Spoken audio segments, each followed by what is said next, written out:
Welcome to the Carriker Chronicles, the People Show. Checking the pulse. Husker Nation brought to you by DPS Concrete Construction. Check them out at dpsconstruction.net. Also, carrikerchronicles.com as always. All right, ladies and gentlemen, Nebraska had two major areas that I really wanted to see improvement in from last season over the offseason going into this season. Those two areas, number one were quarterback play, number two were turnover margin. Well, however you wanted to rank those.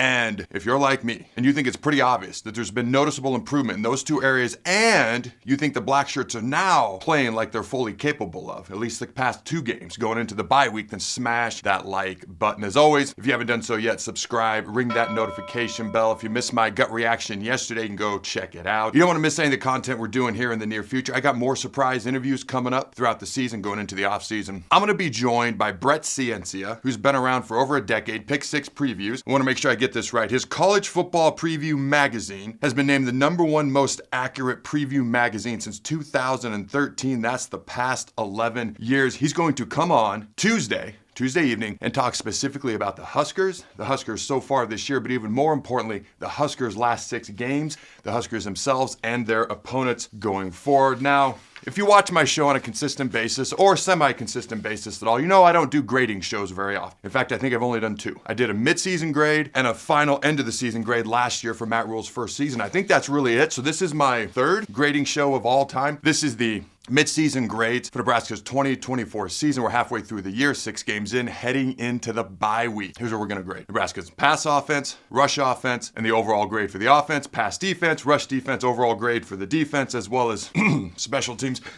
Excuse me, it's hard for me to even say. As well as special teams, and Matt Rhule, his staff, and the Huskers, the team, is an overall whole and overall grade for Nebraska so far this year. Now, keep in mind, when I'm grading, these are the things I'm thinking about. If we were Ohio State, these would be different grades based on how we played so far this year. If we were Kent State, they'd be different grades. I'm grading based on where we are as a program here at Nebraska right here, right now. Improvement or lack thereof from last year to this year. Again, we're year 1 to year 2 under Matt Rhule, and how things project going forward as well. And of course, what we've done so far this year, the pass offense. Now, last year's pass efficiency was 105, which ranked 127th in the country, basically only ahead of the 3 service academy schools and Iowa. This year, our total passing yards are 44th in the country, and we're also averaging 261 pass yards per game, nearly doubling our total from a year ago. Dylan Raiola is completing 67% of his passes for 1,358 yards, 9 touchdowns, 3 interceptions. That's a 3-to-1 touchdown to interception ratio from a very young, talented quarterback. His rating is 148. Now, last year, our interception to touchdown ratio, not touchdown to interception, our interception to touchdown ratio was actually worse than 2-to-1, and we completed 52% of our passes as a team last season, so a lot of fast improvement. There are pass catchers this year. They're much more effective. They're big targets. They're much more dynamic as well. All right, so it all goes hand in hand, from the quarterback to the pass catchers to the pass protection as well. Even a guy like Malachi Coleman, who has an insanely bright future. He's 6'4", like 215, track star, #1 recruit in the state of Nebraska when he came out of high school. He started games last year. This year, he's redshirting. Why? Because that's what's best for him, because we have the guys on the roster that can allow him to do what's best for him, and I can't wait to see what he does starting next season. All right, let's talk about that pass protection just a smidge. It has improved this year. Although they allowed 4 sacks to Rutgers yesterday in Saturday's game, and Rutgers had only had 4 sacks all year combined coming in, so I was a little bit perplexed by that. And when we needed it the most versus Illinois in overtime, it didn't go great. So there's been times when it hasn't been great this year, but as an overall whole, it is 100% improved. I shouldn't say 100. It is vastly improved over last year. We've allowed 12 sacks through 6 games so far this year, and really that's pretty good, okay, when you consider how we were protecting the quarterback a season ago anyways. Now, there's been times this year, Purdue, we struggled to run the football in the second half and overtime versus Illinois. And I know we didn't move the ball great at times versus either one of those opponents. That comes back to more offensive consistency as an overall whole than anything, which we have not had this year on offense. There were times this year when I felt like if we had to rely on the pass game, we could. Not consistently, but there were times this year, and I couldn't feel like that at all last year. And Dylan Raiola, the improved pass pro, and the more dynamic pass catchers gives you more reason for excitement, optimism, improvement from last year, and also going forward as well. So I give the passing offensive grade of a solid B. All right, the rush offense, we're averaging 136.7 yards per game. Now, just full disclosure, I'm recording this at like 5 a.m. on a Sunday morning. And we've got like 19 kids sporting events today.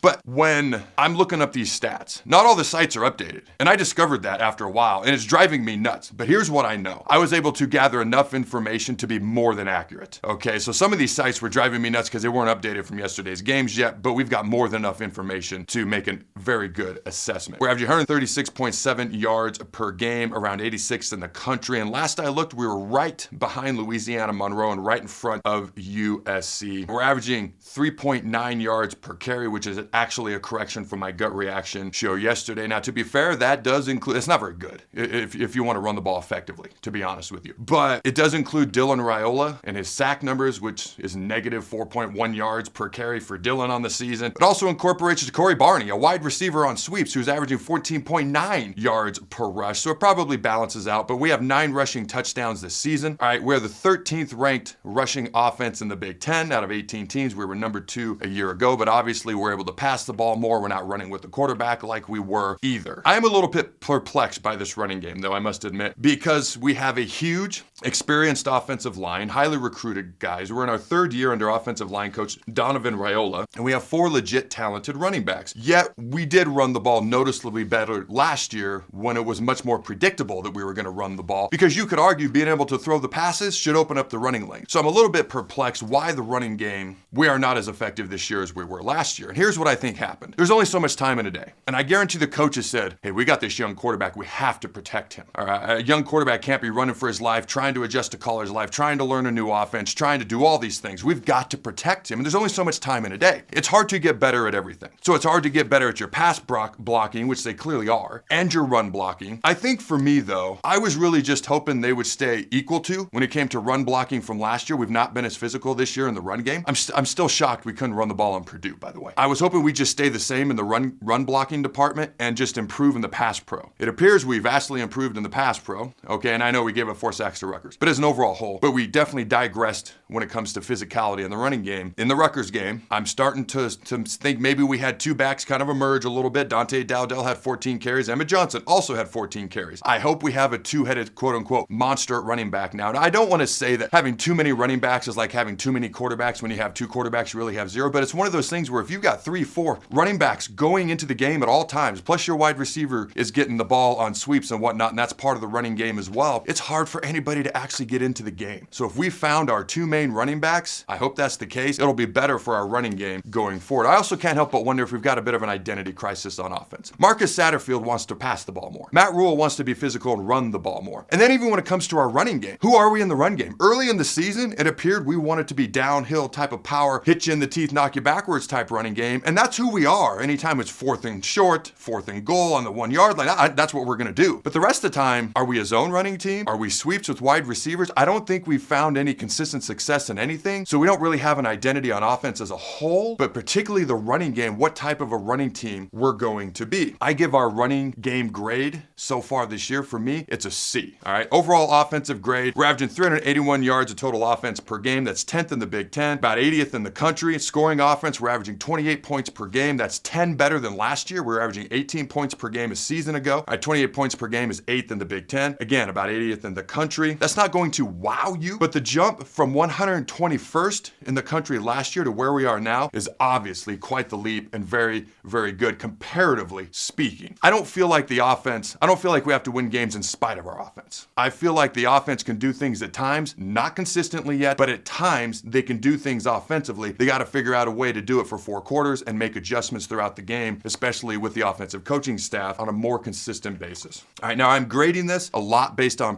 improvement from a season ago. I am grading this on not putting our defense or our team in bad positions like happened last season quite a bit. That appears to be our special teams job now. I'm grading this also on what I wanted to see from our young quarterback coming into the season. As an overall whole, he's exceeded my expectations. Outside of the Purdue game, we've had great first halves so far this year, and outside of the Purdue game, not great second halves. That seems to be the one outlier game. We've played 24 quarters of football this year, and our offense has really played 13 good quarters, just over 50%. But I felt at times like this year, like they could, if they had to, make an impact on the game in a positive way and make a difference and not just be a unit that just kind of exists and doesn't hurt the team. They're just, again, inconsistent. Based on the improvement and a good young quarterback, I give the offense an overall grade. I debated between C+ and B-, but I'm going to give them a B-.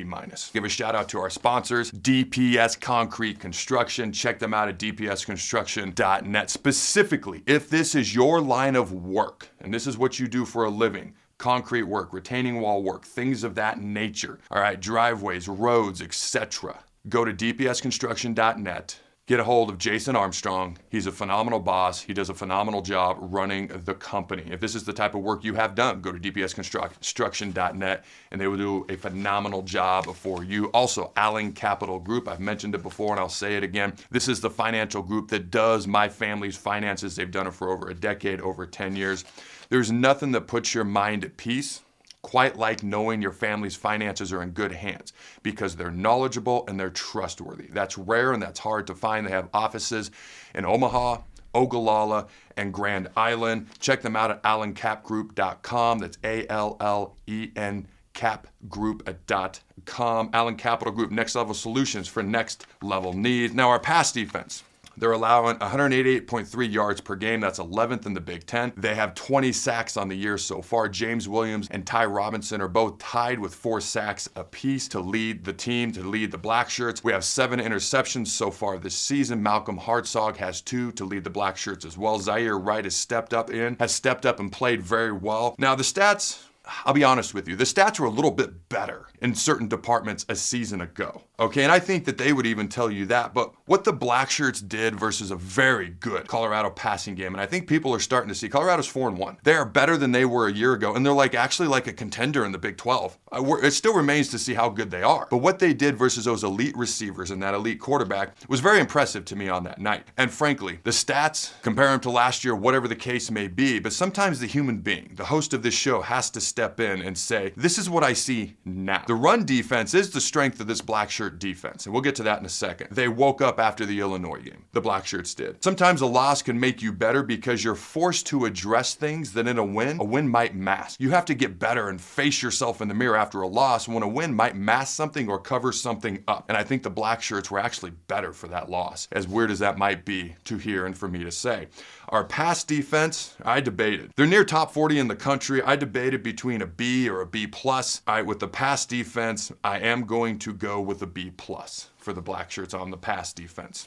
All right, run defense, as I mentioned before multiple times, they've given up 0 rushing touchdowns on the season, best in the country. They're allowing 84 rush yards per game, with this 5th in the Big Ten. They're also top 15 in America. They're giving up 2.75 yards per carry on the ground. All right, they had 1 tough half versus Illinois and the overtime, obviously, and that's it. Maybe at times versus Northern Iowa, they struggled to get off the field, but they still only gave up 3 points. They limited a very good Rutgers rushing attack on Saturday and held them down and held them in check to where Rutgers didn't even really try to run the ball after a while. If they can maintain that physicality up front, the second half of the season, it bodes well for the Huskers. My final run grade or grade for the run defense is an A. Overall defensive grade, they're allowing 11.3 points per game, which is number 2 in the Big Ten, only behind Ohio State. It's top 10 in the country as well, and they've held 5 of their last 6 opponents to 10 points or less, held 13 straight opponents to under 400 yards, and they're only giving up an average of 272 total yards per game. That's under 300 yards they're allowing per game on average to the opponents this year. What means the most to me is how they responded to that second half of the Illinois game, and I'm going to share a quote with you later in the show about what Ty Robinson said. Tony White has made adjustments since then, and the players have responded very well so far, and that speaks more to me than anything else. Honestly, I would have given them a grade of an A if it wasn't, for the second half of the Illinois game. We're moving on. But my point is I'm giving them an A-. A- is an overall defensive grade. Special teams, well, the options here were really F, F- or F+, if I'm being just blunt. All right, we don't have a consistent long snapper. We've had a couple issues at times with the hold. Our field goal kicks themselves have been not great. We're 4 of 9 on the year, making 44% of our kicks. We've had 5 kicks blocked, 3 punts, 2 field goals. We have also blocked a kick or 2 as well on our end, so to be fair, look at the whole picture. We're averaging about 5 yards per punt return, which is not good. As I've said a million times, you want to average at least 10, which is a first down. All right, that's what every special teams coach's goal is anytime you return a punt or a kickoff. All right, and our coverage units are just inconsistent. All right, Brian Buschini is a bright spot. He hit 2 60-plus yard punts on Saturday versus Rutgers, and we're winning this year despite our special teams. You never want to be running the unit that your team is winning games in spite of. That's never good. All right. But because of Brian Buschini, I'm going to add a plus. Okay, so the special teams grade is an F+. All right, final grade for the team as a whole. I'm going to start by saying we're 5-1. I'm just going to start by saying that. All right, I will take that. Our 4 toughest games are probably still ahead of us, if we're being fair. We're improved over the offseason in the areas that we needed to be improved on the most, but we went backwards in some other areas, if we're being honest. All right, we start most games on fire, but have to be better at in-game adjustments as well. We have a lot of young, talented players. Dylan Raiola, Ja'Cory Barney, and Carter Nelson are all true freshmen. Emmett Johnson's only a sophomore as an example. Dante Dowdell's a younger back. We also have a very, very experienced defense. Some 6-year seniors, multiple ones mixed in there. We'll learn more about this team, honestly, in the second half of the season than we did in the first half, just due to the teams that we're going to be playing. But the first 6 games is all I have to go on. I can't grade what hasn't happened yet. All right, except for really just one bad half of football in an overtime versus Illinois, we'd be 6-0 and probably a top 15 team in the country right now. Think about that. As I mentioned my gut reaction yesterday, we're 1 win away from a bowl game. And if we just win 50% of our games the rest of the year, I feel like that's attainable. 50% of our games the rest of the year, go 3-3, we'll end the season 8-4. So I'm going to give, mostly because we're 5-1, and that's what I have to grade off right now, I'm going to give the overall grade, despite all the things we need to improve on, I'm going to give our team an overall grade of a B+. Now here's some bonus interesting things that I thought were interesting. All right, Mike Schaefer on Twitter, we're going to put this up on the screen now. Did everyone else know that Levante David has more tackles for loss than Brian Urlacher and Zach Thomas in roughly the similar career amount of career games, and more forced fumbles than the two, even if you combine their number? How does he fly under the radar so much? Shout out to Levante. Also, here's a picture of Tommy Armstrong, Andy Janovich, and a couple other former Huskers, but I wanted to highlight this because Andy Janovich is wearing a Throw the Bone shirt that is about 8 years old. Shout out to Andy Janovich. You can get that at the website, CarrikerChronicles.com, I might add. Also, thoughts and prayers to the Clare family. This was definitely worth talking about. All right, Paul Jacobson put on X, 1961 team captain, former Husker, Dr. Pat Clare, has passed away at the age of 84. He was there when I was there. All right, Dr. Clare joined the Nebraska athletic medical staff as a chief orthopedic surgeon. He held that position for 40 years and attended more than 500 Cornhusker football games before retiring in 2014. Thank you, Dr. Clare. Rest in peace, my friend. Now, here's a cool story. My former teammate, a walk-on from Wahoo, Nebraska, we played together for 4 years at Nebraska, Tony Sullivan. He actually just came on my show, 93.7 The Ticket. I interviewed him, but he has gone on to fly F-16s. He has gone on to be in the Air Force for 11+ years. He's been deployed South Korea, Australia, all sorts of cool places. And he actually did a flyover for the 20-year anniversary of the 2001 September 1st football game. He did it on September 1st of 2021, did the flyover of Memorial Stadium. His brother just did a flyover of Memorial Stadium earlier this season. I believe it was that Friday night Illinois game. Now he's a pilot for a major airline, because apparently we're not supposed to say the airline's name, but I digress. All right, this is You Had One Job. John Cook, I didn't know that you coached for the Golden Eagles. Come on, man. All right, the graphics up on the screen. John Cook, 25th season as head coach, and there's his record with the Golden Eagles. All right, come on, man. You had one job. I just thought this was funny. At Husk Guys on X, if the Big Ten West standings were still a thing, Nebraska would actually be first in the Big Ten West. Not a thing, but if it was, there you go. All right, final thoughts on the Rutgers game, because Rutgers actually had more first downs. They actually outgained us and actually threw for more passing yards. The defense was the difference. You look at the defense's stats. Rutgers had 8 drives that reached Nebraska territories, totaling a total of 7 points. That's because they kept Rutgers to 2 of 14 on third downs, 2 of 6 on fourth downs, only allowed 2.4 yards per rush, 5 yards per pass attempt, and forced 2 turnovers. Dylan Raiola had a little bit of a rougher day, probably his roughest game of the season. Okay, and his stats that I just mentioned a few minutes ago were probably a lot higher before Saturday, but he's human. It's all good. He was 13 of 27 passing, 134 yards, no touchdowns, 1 INT. This is just putting a button on the Rutgers game real quick. And this was a cool story. We're going to put this up on the screen. Bill Shammer put this out on Facebook. He said, "This is what it's all about. James Williams showed up to a post-grad camp, basically a tryout, and is now an absolute stud on this Blackshirts defense. He had 5 tackles, 2 sacks, 2 TFLs on Saturday's game versus Rutgers, including the hit that ended the game. Check out the love from his coach. Things like this are just phenomenal." Couple of final thoughts from Matt Rhule. Matt Rhule says he planned on calling the fake punt pass versus Rutgers because Rutgers brings 10 guys. Matt Rhule said Tony White shifted away from his 3-3-5 defense several times today to a 3 down with 2 jacks and a 3-2 personnel. Matt Rhule said, and I quote, "I'm proud of him. It was like leaving the family," end quote. Matt Rhule also said, and I quote, "I thought it was as great a defensive performance as I've been around," end quote. quote. Defensive lineman Ty Robinson said the defense was disgusted after that Illinois game. I don't know why that game's been randomly brought up so many times in this show. There's so many other good things to talk about. They were disgusted and wanted to set things right the past 2 weeks. Like I said, sometimes a loss can actually make you better. All right, Matt Rhule calls Greg Schiano a great defensive mind who was calling some really confusing stuff today, which hindered Nebraska's offense a smidge. All right, Nebraska punter Brian Brusini said before the 69-yard punt, former Nebraska punter Brett Maurer came up to him and said it's rare that a punter can put a dagger on an opponent, and that's just what Brusini did to end the game. To be clear, Maurer was like Alex Henry. He was a field goal kicker and a punter as well. A couple of crazy upsets from this weekend. Minnesota over USC. PJ Fleck, 4th and goal at the 1. They punch it in with a minute to go. Washington beats Michigan. Michigan can't move the ball hardly at all. And of course, I'm sure many of you are aware, Alabama lost to Vanderbilt. Arkansas, unranked, beat number 4 Tennessee. It wasn't good to be a ranked team playing an unranked team this weekend. Louisville, number 22, lost to SMU. I didn't know SMU would actually win games in the ACC. Texas A&M destroyed. They were number 25, destroyed number 9 Missouri, 41-10. All right, back to that Alabama-Vanderbilt game. Alabama loses to 3-2 Vanderbilt, 40-35 in an incredibly entertaining game. Vanderbilt had only 2 SEC wins since 2019. Also, this was Vanderbilt's first win over a top-ranked team ever. For the first time, Vandy scored more than 40 points versus a top 5 team. Vandy's last 4 games versus Alabama, they scored 13 points combined. Vanderbilt had lost 23 straight games to Bama since 1984. Vanderbilt was 0-60 all-time versus top 5 teams, dating back to when the Pole era started in 1936.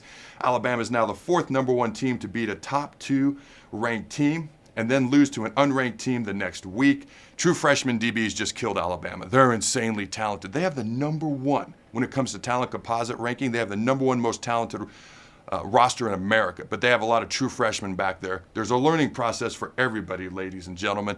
And Nick Saban's rat poison. Anytime you win a big game, it's the next game, because you start to buy into the hype Nick Saban calls a rat poison. That's the game that coaches get the most scared of. All right, ladies and gentlemen, send me your questions, your fan questions to CarrikerChronicles.com. Go to the home section, contact us, go to CarrikerChronicles.com, send me your questions. I want to start answering more fan questions. Here are my questions for you fine folks at home. I got 4 today, not 3, not 2, but 4. Number 1, what grade would you give Marcus Satterfield in the Nebraska offense? Number 2, and you can just put the grades, A, B, C, D, whatever. Number 2, what grade would you give Tony White, Nebraska's defense? Number 3, what grade would you give Ed Foley and Nebraska's special teams? And number 4, what grade would you give Matt Rhule, his staff, and the team at the halfway point, 6 games into the season, going into the bye week? And until next time, Husker Nation, see you Tuesday. Go Big Red Nose. Remember to throw the bones.